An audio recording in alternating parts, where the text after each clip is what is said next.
Hello and welcome to Analysis, the Islam Channel's new current affairs show. The last 2 weeks have certainly been challenging for the Liberal Democrats. Cracks may be appearing in the party over certain coalition policies, controversial with party activists. And in a departure from the official position, Vince Cable, the business secretary, suggested that a breakup of the coalition government could be possible before the 2015 general election. Nick Clegg has strenuously denied this to be the case.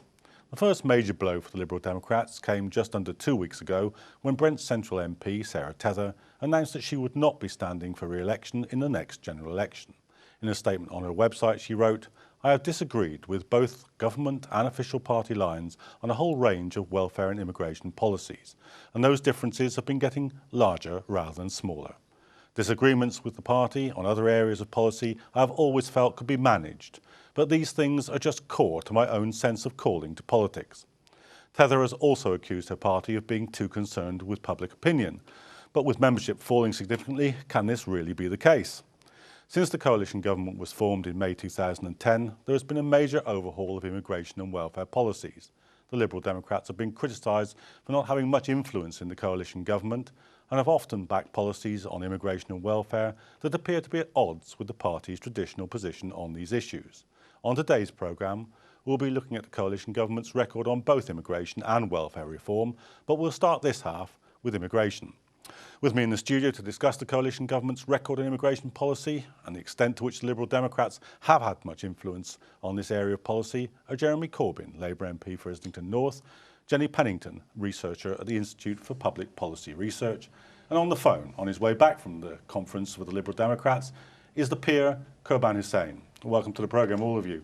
Lord Hussain, let me talk to you first. Do you think that the points that Sarah Tether made when she resigned, that the party is moving away from its traditional stance on immigration, do you think that's a valid criticism? Well, I'm disappointed at the way Sarah Tether actually has taken these issues. As we all know, and the fact is that the British nation did not give the mandate to one political party to form a government, and in a coalition, the policies of the Liberal Democrats have been adopted in a large number. Yes, there are issues, there are policies that the Liberal Democrats have fought for a very long time and are not in the coalition government, in the coalition agreement. But however, what we need to remember is that the Liberal Democrats in government has made a huge difference in terms of improving the standard living standard of the ordinary people. If you look at only a few of those, and one of them is raising the income tax threshold, which nobody will be able to say that, yes, it is a conservative policy that has been implemented. All the way along, Liberal Democrats had it in their manifesto, and we did actually say that we will lift the threshold, and we are continue to work on this, and we would want to see the income threshold to be lifted up to the national basic minimum wage. And what do you make of Vince Cable's remark about the breakup of the coalition government? I mean, even if you disagree with it, it's surely not something he would say unless he thought there were significant strains within it. Well, this is Liberal Democrats. Everybody is entitled to have their personal views, and so is Sir Vince Cable, and I respect his comments. However, the mood of the conference today in the last few days that I have seen, and the talking to people up and down the country, whilst some people are disappointed with some of the decisions, not that Liberal Democrats wanted to deliver, but certainly in a coalition we are having to agree on. There isn't I have not picked up any signs at all for this coalition to break up any sooner than the next general election. Okay, well, let me put these points to Jeremy Corbyn and Jenny Pennington here. I mean, what Lord Hussain seemed to be saying there is that, all right, there are some stresses, there are some strains, but basically the government is on course, and that it's disappointing that Sarah Tether would feel the need to resign, particularly over the question of immigration. Jeremy, do you think, I mean, obviously, you know, you're in an opposition party, but do you think the Liberal Democrats has just as a matter of fact moved away from their traditional stance on these questions? No question they have. In the last Labour government, I had frequent disagreements with some aspects of welfare policy by the then Labour government, and I found myself in opposition to those moves, particularly on issues of universal benefits, in the same lobby as most, if not all, of the Liberal Democrats.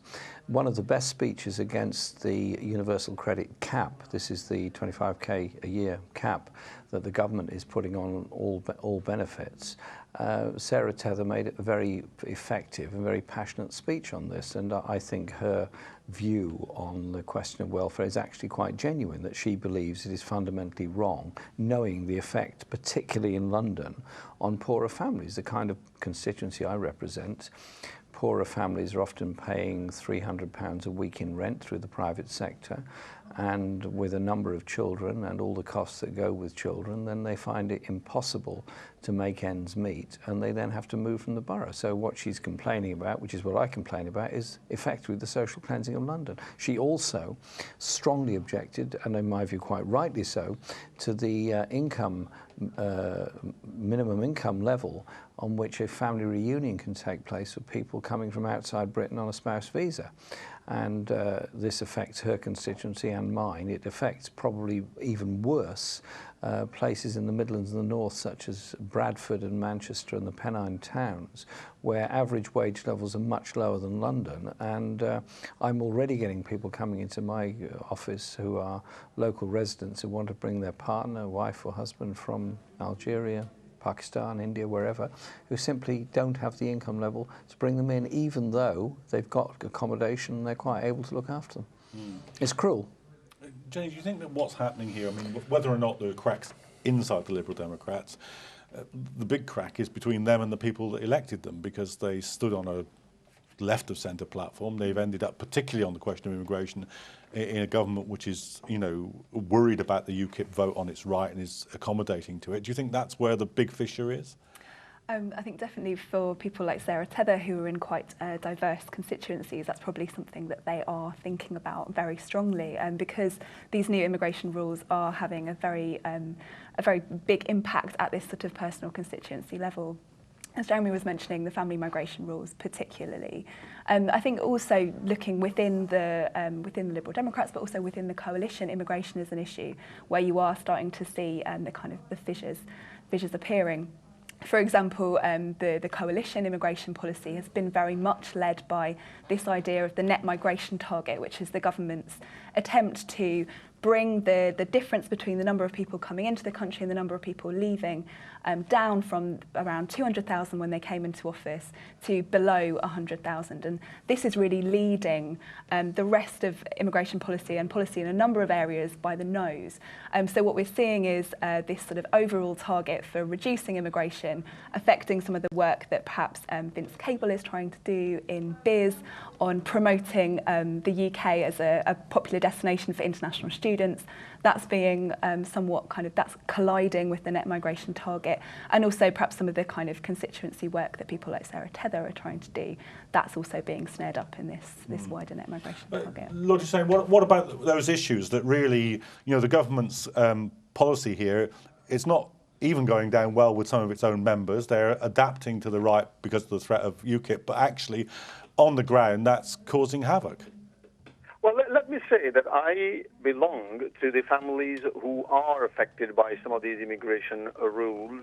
I have very strong ties with minorities in my own area. Now, let me say one thing, that this is part of the conservative part of the coalition, which is bringing in these measures, and not necessarily, well received by or supported by the Liberal Democrats.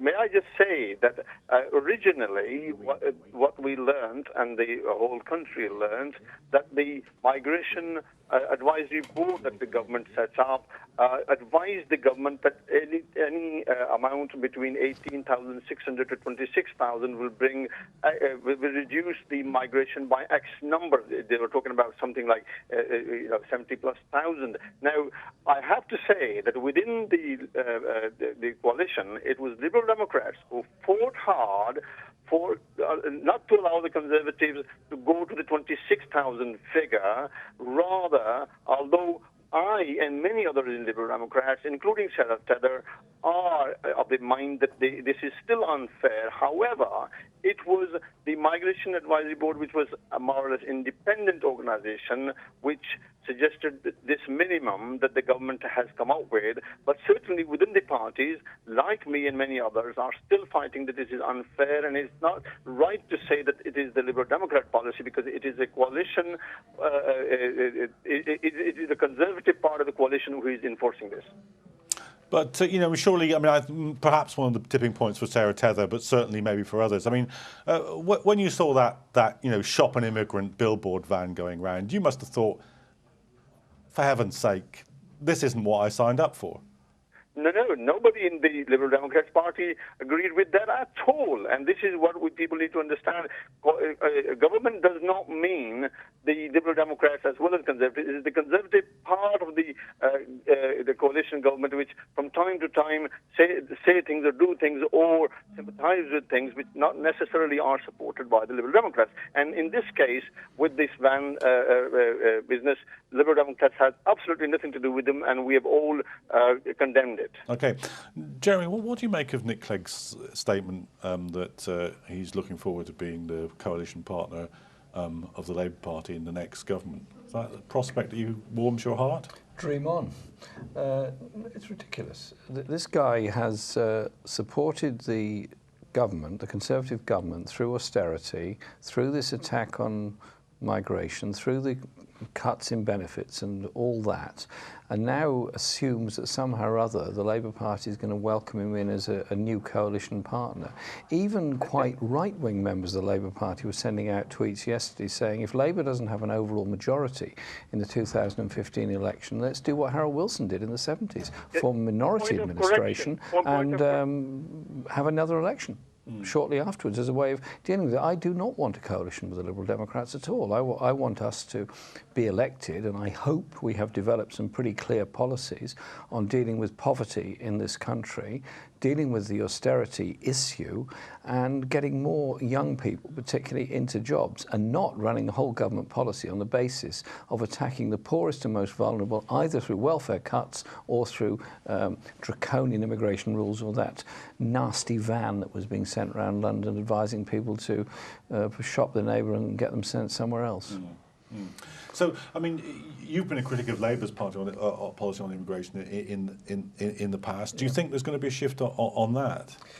Well, there is a political dynamic in this which a lot of the newspapers and media simply don't understand, that whilst you might run an opinion poll which says immigration isn't very popular, when you get down to the individual level, the individual case, the family who are threatened with deportation because of a failed asylum application, or homeless people on the streets because they haven't been able to get any status, or families that are divided, then the whole thing begins to change. It becomes a much more human debate. And I would like to think that Labour members of Parliament would begin to reflect that from their own constituency, because when it comes to immigration debates in Parliament, there's two debates. There's debate on the grand scheme of things, which is usually quite anti-immigrant.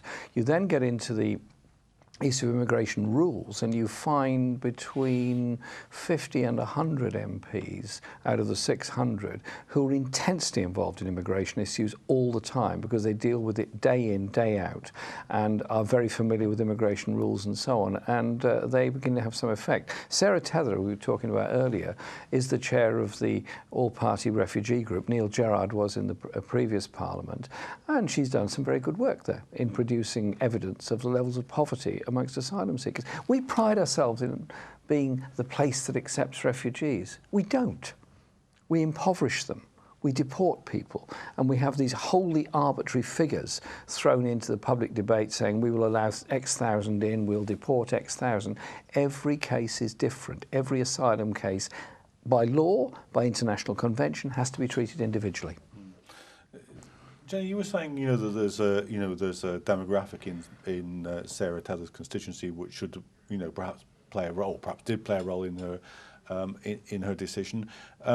How many Liberal Democrats do you think are in the same position? How big an issue do you think this is for them, or do you think perhaps other issues like the student grants and whatnot might be a bigger threat to them in their constituencies? I think what Jeremy was saying about the sort of immigration opinions and the way people feel about immigration is very, very important. I think actually we saw in a big poll of the population by Lord Ashcroft, which was released a few weeks ago, we saw that actually around 3/4 of people are neither completely anti the idea of immigration or completely pro the idea of immigration. And I think that's really, you don't see that in the political debate at all. There's in effect about 75% of people are just completely closed out, shut off from a sensible debate on immigration. So I think really if the Lib Dems, if Futures or the Labour opposition and the Conservatives as well really need to actually think again about where they're going on immigration. It's not just about political stunts like the Go Home van over the summer, which seems to have really backfired, but also actually looking at what are the opportunities that immigration provides us? Where do we need to be a welcoming country? Where do we need to be treating people fairly? Where do we need to be managing the impacts of migration? And we're just not getting this in this sort of internal debate about numbers, about flows, about population change, about stopping this and, this sort of fighting within government that we're seeing. We really need to be seeing policies developed about how we house our population, how we all get along, what's fair in terms of welfare, in terms of contribution, in terms of allowing people to learn English and also placing expectations on people to learn English. And I think these are really the debates that we need to be having. And if the Lib Dems want to be appealing to the people in their constituencies to show that they are being kind of sensible and fair on these issues, those are the issues that they really need to be getting to grips with. I mean, Lord Hussain, that's a fair point, isn't it? The debate, in your previous answer, you were saying, well, they're trying to get this figure, we were arguing for that figure, et cetera, et cetera, et cetera. But why not get away from that? And put the argument that isn't even a particularly radical or left-wing argument. It's the argument that The Economist magazine puts, for instance, that immigration is good for the country, that it's a net contribution to the economy, that the UKIP and the Tory right have got it completely wrong.